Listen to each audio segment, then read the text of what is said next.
Hi guys, today I've got a homework piece from OCAD, specifically the book illustration course. This assignment was a series of spot illustrations across a 2-page spread of subject matter of our choosing. So the way this class works is we can either write our own material or choose existing written works to illustrate. And I've been writing my own material for the whole class, which has been super fun. So I think I'm just going to go over a little bit about the story that these images go with for now. This is part of my own story called Mel Goes to Hell. It's a story about a kid who ends up going to hell, and they don't know why they're there because they don't have the paperwork in hell that says they should be there. So what's going on? You're in the wrong place. So they meet up with the devil, and the devil's like, oh, that's kind of weird. Here, let me see if I can help you.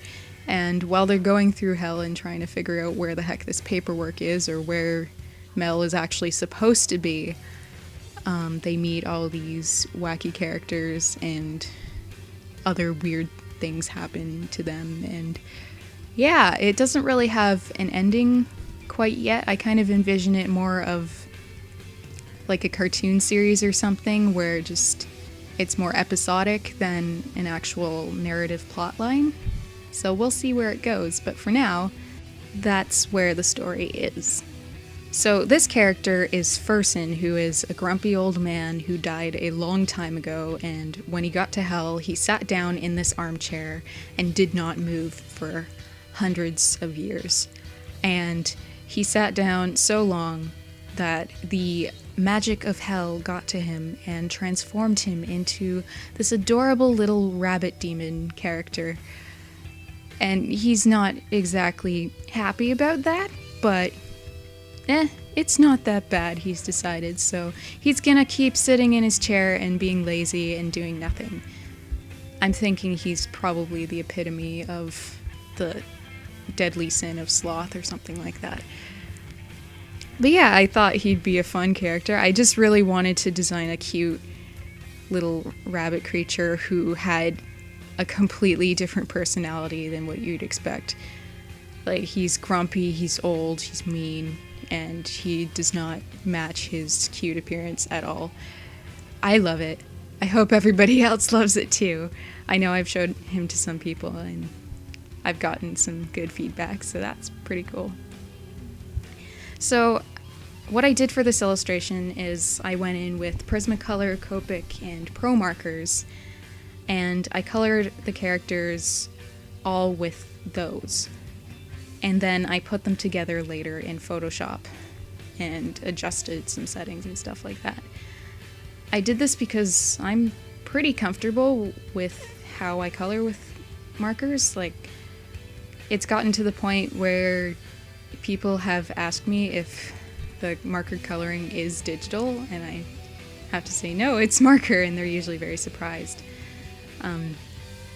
I wish I could color on the computer like I could with marker, but sadly I don't know how to do that yet, so I guess I'll just have to keep using this method.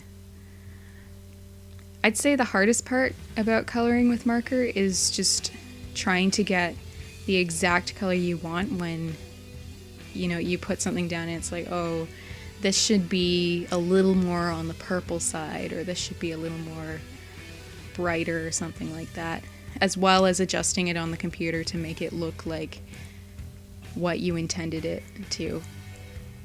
Overall though, like, you know, like with everything, practice makes perfect, so I've gotten a lot of experience with just retouching and figuring out how to color exactly how I want it to.